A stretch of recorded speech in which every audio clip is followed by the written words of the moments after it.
Hello everyone and welcome back to Tech Tutorials. In this video, I will show you that how you can download Valorant on your low-end PC. So without wasting any further time, let's get started. Valorant is difficult to install on some of the low-end PCs. I will show you a simple way with which you can play Valorant on your PC very smoothly. So first of all, just go to your browser, any browser that you use, and search for here Valorant. Now go to the first link, which is playvalorant.com, and here you will see a play now button. Click on this and it will ask you to sign in to Riot account. So click on the sign in button, and if you don't have any account you can just click on make one, but I have an account, so just click on the sign in button. You can also sign in using your Google account.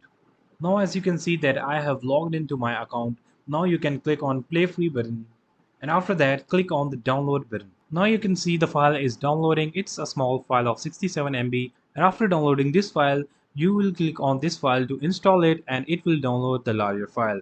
And after all the file has been downloaded, you can finally play Valorant on your low-end PC. And that's it.